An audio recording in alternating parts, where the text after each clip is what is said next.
ಪೋಷಣಾ ಕೌಶಲ್ಯ ಜನಾಂಗವನ್ನು ಬೆಳೆಸುವ ಜವಾಬ್ದಾರಿಯುತವಾದ ಒಂದು ಕಲೆ. ಪೇರೆಂಟಿಂಗ್ ಇಂದ ತಮ್ಮ ಮಕ್ಕಳು ನಮಗಿಂತ ಚೆನ್ನಾಗಿರಬೇಕು ಅನ್ನುವ ಆ ಪೇರೆಂಟ್ಸ್ನ ಆಶಯದಿಂದಾಗಿ ಇಡೀ ಜನಾಂಗವೇ ಬೆಳೆಯುತ್ತೆ ಅನ್ನೋದನ್ನ ನಾವು ಗುರುತಿಸಿ ಈ ಒಂದು ವಾಕ್ಯವನ್ನ ತಮಗೆ ನೀಡಿದ್ದೇನೆ. ಜೊತೆಗೆ ನಮ್ಮ ಆನ್ಲೈನ್ ಸ್ಟೂಡೆಂಟ್ಸು ಕೂಡ ಈ ವಿಚಾರದ ಬಗ್ಗೆ ಮಾತಾಡ್ತಾರೆ. ಈ ಪೇರೆಂಟಿಂಗ್ ಸ್ಕಿಲ್ ಯಾರು ಗೈಡ್ ಮಾಡಲ್ಲ, ಶಾಲಾ ಕಾಲೇಜ್ಗಳಲ್ಲಿ ಹೇಳ್ಕೊಡಲ್ಲ. ಒಂದೆರಡು ಧರ್ಮದವರು ಆ ಧರ್ಮದ ಸಭೆಗಳಲ್ಲಿ ಮಾತ್ರ ಪೋಷಕರು ಹಾಗಿರ್ಬೇಕು, ಹೀಗಿರ್ಬೇಕು, ಗಂಡ ಹೆಂಡತಿ ಹೀಗಿರ್ಬೇಕು ಅಂತ ಗೈಡ್ ಮಾಡ್ತಾರಂತೆ. ಅದು ಬಿಟ್ರೆ ನಾವು ಹೆಚ್ಚಾಗಿ ಅದ್ರ ಕಡೆ ಗಮನ ಕೊಡೋದಿಲ್ಲ. ಹಾಗಾಗಿ ಏನಾಗ್ತದೆ ಅಂದ್ರೆ ಮಕ್ಕಳು ತಮ್ಮ ಪಾಡಿಗೆ ತಾವು ಹುಟ್ಟುತ್ತಾರೆ, ಅವ್ರ ಪಾಡಿಗೆ ಅವ್ರು ಬೆಳೀತಾರೆ. ಒಬ್ಬೊಬ್ಬ ಪೇರೆಂಟ್ಸು ಅವ್ರಿಗೆ ಬೇಕಾದಂಗೆ ಮುದ್ದು ಮಾಡ್ತಾರೆ. ಅವರು ಏನು ಮಾಡ್ತಾರೋ ಅದೇ ಸರಿ. ಏನೋ ಎಡವಟ್ಟಾದಾಗ, ಏನೋ ಭದ್ರತೆ ಸೆಕ್ಯುರಿಟಿ ಸಮಸ್ಯೆಗಳಾದಾಗ, ಒಂದು ಇನ್ಸಿಡೆಂಟ್ಗಳಾದಾಗ, ಅಯ್ಯೋ ಹೌದಲ್ವಾ ನಮ್ಮ ಮಕ್ಕಳು ಹೀಗೆ ಹೇಳ್ಕೊಡ್ಬೇಕಾಗಿತ್ತು, ಹಾಗೆ ಹೇಳ್ಕೊಡ್ಬೇಕಾಗಿತ್ತು, ಅವ್ರಿಗೆ ಆ ರೀತಿ ಕಲಿಸ್ಬೇಕಾಗಿತ್ತು, ಈ ರೀತಿ ಕಲಿಸ್ಬೇಕಾಗಿತ್ತು ಅಂತ ಆಲೋಚನೆ ಮಾಡ್ತಾರೆ. ಆದರೆ ಒಟ್ಟಾರೆ ನೋಡಿದಾಗ ಪೋಷಕರು ತಮ್ಮ ಮಕ್ಕಳು ಚೆನ್ನಾಗಿರಬೇಕು, ನಮಗಿಂತ ಬೆಳಿಬೇಕು ಅನ್ನುವ ಆಶೆ ಇದೆಯಲ್ಲ, ಅದು ತುಂಬ ದೊಡ್ಡದು ನನ್ನ ಪ್ರಕಾರ. ಈ ವಿಷಯದ ಬಗ್ಗೆ ವಿಕಾಸ್ ಏನು ಹೇಳ್ತಾರೆ ಕೇಳೋಣ. ನಮಸ್ಕಾರಗಳು ಸರ್. ಖಂಡಿತವಾಗಿಯೂ ಸರ್, ಪೋಷಣ ಕೌಶಲ್ಯದ ಬಗ್ಗೆ ಇವತ್ತು ಚರ್ಚಾ ವಿಷಯದಲ್ಲಿ ನಾವು ಮುಂದಿನ ಜನಾಂಗಕ್ಕೆ ನಾವು ನಮ್ಮ ಮಕ್ಕಳನ್ನ ಆಗಲಿ ಸಮಾಜದಲ್ಲಿ ಅವ್ರನ್ನ ಬೆಳೆಸೋದು ಯಾವ ರೀತಿ ಒಂದು ಕಲೆಯನ್ನ ನಾವು ವಿಚಾರದಲ್ಲಿ ಹೇಳ್ತಾ ಇದ್ದಾರೆ ಸರ್. ಯಾಕೆಂದ್ರೆ ನಾವು ಮಗುಗೆ ಅಂದ್ರೆ ನಾವು ಮಗುವನ್ನು ಬೆಳೆಸೋದು ಕೆಲಸವಲ್ಲ, ಅದು ಮುಂದಿನ ಜನಾಂಗದಲ್ಲಿ ವ್ಯಕ್ತಿತ್ವವನ್ನು ರೂಪಿಸುವುದೇ ಒಂದು ಅತ್ಯಂತ ಜವಾಬ್ದಾರಿಯುತವಾಗಿರೋ ಒಂದು ಕಲೆ ಅಂತಲೇ ಹೇಳ್ಬೋದು ಸರ್. ಮಗುವಿಗೆ ನೀಡುವ ಸಂಸ್ಕಾರ, ಪ್ರೀತಿ, ಶಿಸ್ತು ಸಮಾಜದ ಭವಿಷ್ಯವನ್ನೇ ನಿರ್ಧರಿಸುತ್ತದೆ ಸರ್. ಯಾಕೆಂದ್ರೆ ಅದು ಅಷ್ಟು ಸಕ್ರಿಯ ಆಲಿಸುವಿಕೆ ಮತ್ತು ಸಂವೇದನ ಪ್ರತಿಕ್ರಿಯೆ ಕೊಡೋ ಒಂದು ಆ ಕಾಲಘಟ್ಟದಲ್ಲಿ ಮಗು ಏನಾದರೂ ಶಾಲೆಯಿಂದ ಬೇಸರಗೊಂಡು ಮನೆಗೆ ಬಂದಾಗ ಒಬ್ಬ ಜವಾಬ್ದಾರಿಯುತ ಪೋಷಕರು ಆ ಕಲೆಯನ್ನು ನಾವು ಯಾವ ರೀತಿ ಏನು ಅವರಿಗೆ ತೊಂದರೆ ಇರ್ತದೆ ಅದನ್ನೆಲ್ಲ ನೋಡಿ ಆ ವಿಚಾರದಲ್ಲಿ ನಾವು ಮಾತಾಡ್ತಾ ಅವ್ರಿಗೆ ಏನಾಯ್ತು ಸುಮ್ಮನೆ ಅಳಬೇಡ, ಹೋಗಿ ಹೋಮ್ವರ್ಕ್ ಮಾಡು ಅಂತ ನಿರ್ಲಕ್ಷಿಸಬಾರದು. ಎಲ್ಲ ಮಗುವಿನ ಭಾವನೆಗಳನ್ನು ಹತ್ತಿಕ್ಕೋದನ್ನ ಬಿಟ್ಟು ಜವಾಬ್ದಾರಿಯುತವಾಗಿ ಪೋಷಣಾ ಕಲೆಯನ್ನು ರೂಪಿಸಿದ್ರೆ ಅವ್ರಿಗೆ ನಾವು ಆ ಮಾತುಗಳ ಮುಖಾಂತರ ಅವ್ರಿಗೆ ಯಾವುದೇ ಬೇಸರ ಇಲ್ಲದೇನೆ ಅವ್ರಿಗೆ ಮಗುವಿಗೆ ಅರ್ಥವಾಗೋ ರೀತಿಯಲ್ಲಿ ನಾವು ಒಂದು ಪೋಷಣಾ ಕಲೆಯನ್ನು ರೂಪಿಸ್ಬೇಕಾಗ್ತದೆ. ಯಾಕೆಂದ್ರೆ ಮಾದರಿ ಮಾದರಿ ರೀತಿಯಲ್ಲಿ ಇರ್ಬೇಕಂತ ಮಾಡೋದು ಮಕ್ಕಳು ನಾವು ಹೇಳೋದನ್ನ ಕೇಳೋದಕ್ಕಿಂತ ನಾವು ಮಾಡೋದನ್ನು ನಾವೇನು ಪೋಷಕರು ಏನು ಮಾಡ್ತೀವೋ ಅದನ್ನು ನೋಡಿ ಕಲಿತಾರೆ ಅಂತಾರೆ. ಗೌರವಯುತವಾಗಿ ನಾವು ನಡೆದುಕೊಂಡ್ರೆ ಮಕ್ಕಳು ಗೌರವಯುತವಾಗಿ ನಡವಳಿಕೆ ಮುಖಾಂತರ ಅವ್ರನ್ನ ಮುಂದೆ ತರಬಹುದು ಅಂತ ಹೇಳ್ಬೋದು. ಅವರಿಗೆ ಆತ್ಮವಿಶ್ವಾಸವನ್ನ ವೃದ್ಧಿ ಮಾಡಬಹುದು. ಮಗು ಏನಾದ್ರು ಚಿಕ್ಕ ಮಕ್ಕಳಿರುವಾಗ ಸಣ್ಣ ಸಾಧನೆ ಏನಾದ್ರು ಮಾಡಿದ್ರೆ ಅವ್ರಿಗೆ ಪ್ರೋತ್ಸಾಹಿಸಿ ಅವ್ರಿಗೆ ಆತ್ಮವಿಶ್ವಾಸವನ್ನ ಮುಂದೆ ನೀವು ಒಂದು ರೀತಿ ಆಗ್ಬಹುದು ಅಂತೇಳಿ ಅವ್ರಿಗೆ ಒಂದು ಪೋಷಣಾ ಕಲೆಯನ್ನು ನಾವು ವೃದ್ಧಿ ಮಾಡಬಹುದು ಅಂತ ಹೇಳ್ಬೋದು. ಭಾವನಾತ್ಮಕ ಬೆಂಬಲ ನೀಡಬಹುದು ಸರ್. ಅವ್ರಿಗೇನೋ ಮಗು ಸೋತಾಗ ಅಥವಾ ಭಯ ಬಿದ್ದಾಗ ಮಗುಗೆ ಭದ್ರತೆಯನ್ನು ನಾವು ಕೊಡಬೇಕಾಗ್ತದೆ. ಅಂದರೆ ಅವ್ರಿಗೆ ಆ ಭಾವನೆಯನ್ನು ನೀಡಬೇಕಾಗುತ್ತದೆ. ಅಂದರೆ ನಾವು ಪೋಷಕರಾದವರು ಅವ್ರಿಗೆ ಭಯ ಬೀಳಿಸದೆ ಇರುವ ರೀತಿಯಲ್ಲಿ ಅವ್ರಿಗೆ ನಾವು ಹೇಳ್ಬೇಕಾಗ್ತದೆ. ಯಾಕೆಂದರೆ ಏನೇ ಯಾವುದೇ ವಿಚಾರದಲ್ಲಿ ಕೆಲಸದ ಒತ್ತಡದಲ್ಲಿ ಇದ್ರೂ ಮಕ್ಕಳೊಂದಿಗೆ ಒಳ್ಳೆ ಗುಣಮಟ್ಟದ ಸಮಯ ಅಂದರೆ ಆ ಟೈಮಿಗೆ ಮಕ್ಕಳ ಜೊತೆಗೆ ನಾವು ಕಾಲ ಕಳೆದು ಅವರಿಗೆ ಒಳ್ಳೆ ಪ್ರೋತ್ಸಾಹ ರೀತಿಯಲ್ಲಿ ಚಿಕ್ಕ ಚಿಕ್ಕ ವಿಷಯಗಳಿಗೆ ಅವರು ಸಾಧನೆ ಮಾಡಿದ್ರು ಅವ್ರನ್ನ ಅಭಿನಂದಿಸಿ ನಾವು ಅವರಿಗೆ ವಯಸ್ಸಿಗೆ ತಕ್ಕಂತೆ ಸಣ್ಣ ಸಣ್ಣ ಕೆಲಸಗಳನ್ನು ಅವ್ರನ್ನೇ ಮಾಡುವಂತೆ ಏನಾದ್ರು ಕೆಲಸ ಮಾಡಿಕೊಳ್ಳುವಂತೆ ಪ್ರೇರೇಪಿಸ್ಬೋದು. ಯಾಕೆಂದರೆ ಮಗುವನ್ನು ನಮ್ಮಂತೆ ಅವರು ಯಾವಾಗಲೂ ಏನು ಬಯಸ್ತಾರೋ ನಾವು ಏನು ಮಾಡ್ತೀವೋ ಅದನ್ನೇ ಬಯಸಲಿಕ್ಕೆ ಮಗು ಯೋಚನೆ ಮಾಡ್ತತೆ ಅಂತ ಹೇಳ್ಬೋದು.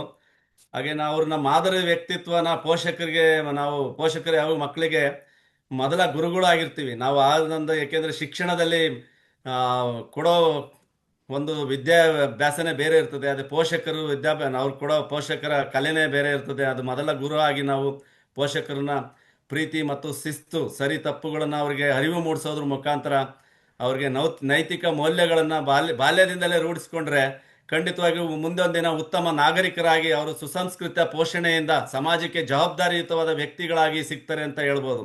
ಯಾಕೆಂದರೆ ಬಾಲ್ಯದಲ್ಲಿ ಅವರು ಪ್ರೀತಿ ಮಗುವಿನ ವಿಶ್ವಾಸವನ್ನು ಹೆಚ್ಚಿಸಿ ಮುಂದೆ ಒಂದಿನ ಅವರು ಸಾಧನೆ ನಮ್ಮ ಥರ ಯಾರು ಸಾಧನೆಗಳನ್ನು ನೋಡಿದರೆ ಅವರು ಖಂಡಿತವಾಗಿಯೂ ಮುಂದೆ ಒಂದಿನ ಅತಿ ದೊಡ್ಡ ಆಸ್ತಿನೇ ಆಗ್ತಾರೆ ಅಂತ ಹೇಳ್ಬೋದು.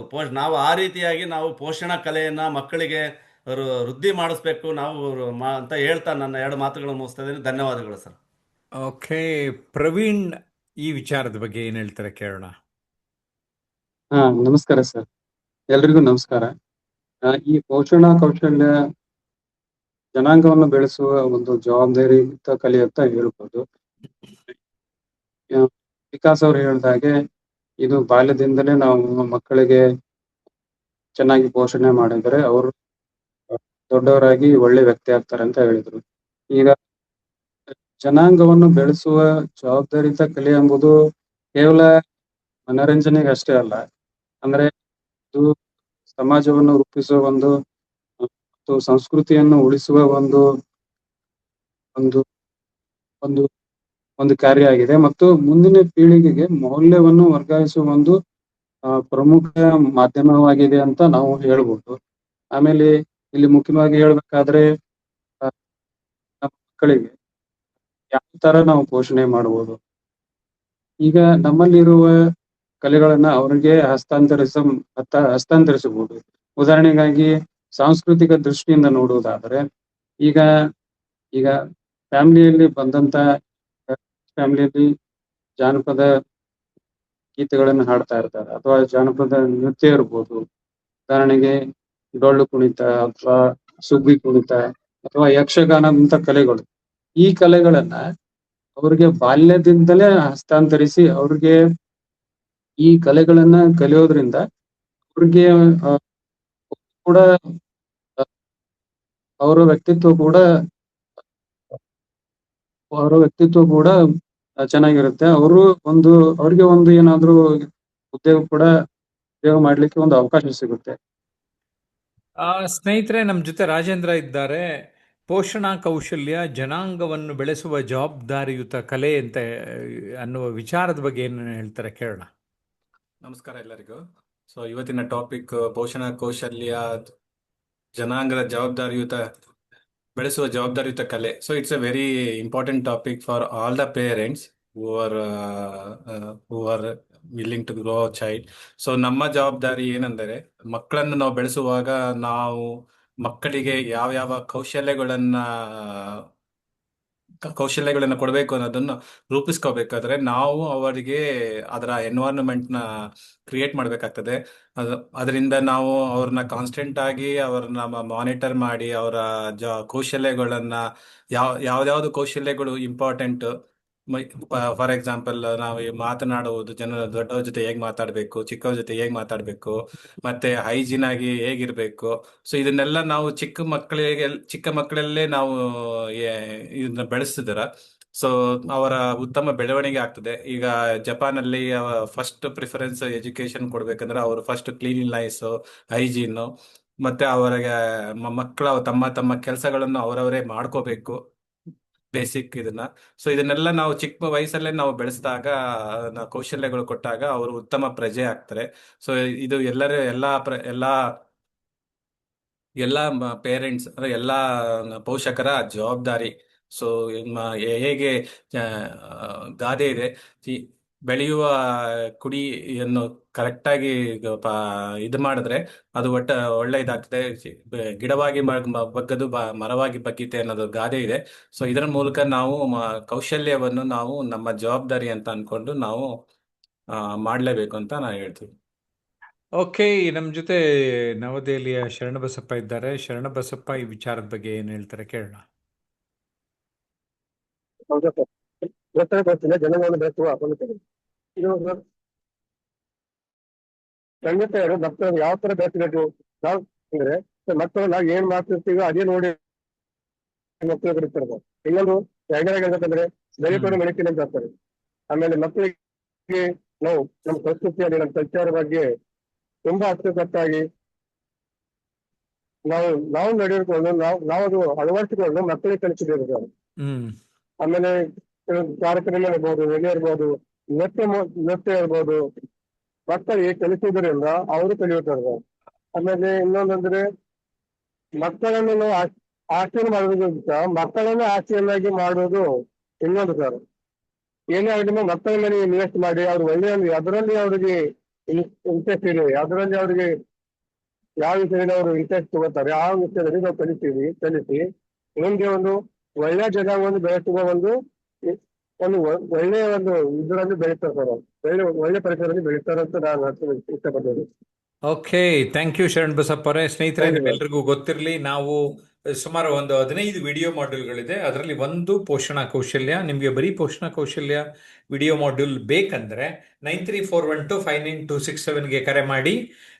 ನೀವು ₹599 ಪೇ ಮಾಡಿದ್ರೆ ಒಂದು ವಿಡಿಯೋ ಮಾಡ್ಯೂಲ್ ನಿಮಗೆ ಲಭ್ಯ ಆಗ್ತದೆ. ಇಡೀ ವಿಡಿಯೋ ಮಾಡ್ಯೂಲ್ಗಳು ಬೇಕಾದರೆ ₹10,000.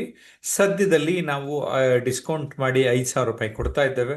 ಬರೀ ವಿಡಿಯೋ ಮಾಡ್ಯೂಲ್ ಬೇಕು ಅಂದರೆ ಈ ನಂಬರ್ಗೆ ಸಂಪರ್ಕ ಮಾಡಿ. ನಿಮಗೆಲ್ಲ ಈಗಾಗಲೇ ಗೊತ್ತಾದಾಗೆ ಈ ವಿಷಯ ಏನು ನಾವು ಮಾತಾಡಿದ್ವಿ ವೆರಿ ವೆರಿ ಇಂಪಾರ್ಟೆಂಟ್. ಯಾಕೆಂದರೆ ಈ ಪೋಷಣಾ ಕಲೆ ಅಥವಾ ಕೌಶಲ್ಯ ಅನ್ನುವಂಥದ್ದು ಬಹುದೊಡ್ಡ ಜವಾಬ್ದಾರಿ ನಿಮ್ಮೆಲ್ಲರ ಮೇಲಿದೆ. ಕೇವಲ ಮಕ್ಕಳನ್ನು ಹೆರುವುದಲ್ಲ, ಅವರನ್ನು ಜವಾಬ್ದಾರಿಯುತವಾದ ನಾಗರಿಕರನ್ನಾಗಿ ಮಾಡುವಂಥದ್ದು, ದೇಶಪ್ರೇಮಿಗಳನ್ನಾಗಿ ಮಾಡುವಂಥದ್ದು, ಅವರ ಕಾಲು ಮೇಲೆ ಅವರು ನಿಂತ್ಕೊಳ್ಳೋಂಗೆ ಮಾತನಾಡುವಂಥದ್ದು, ಅಥವಾ ಆತ್ಮವಿಶ್ವಾಸವನ್ನು ಅವರು ಜೀವನದಲ್ಲಿ ಅಳವಡಿಸ್ಕೊಳ್ಳೋದು ತುಂಬ ಮುಖ್ಯ. ಏನಂತೀರಿ? ಕಾಮೆಂಟ್ ಮಾಡಿ.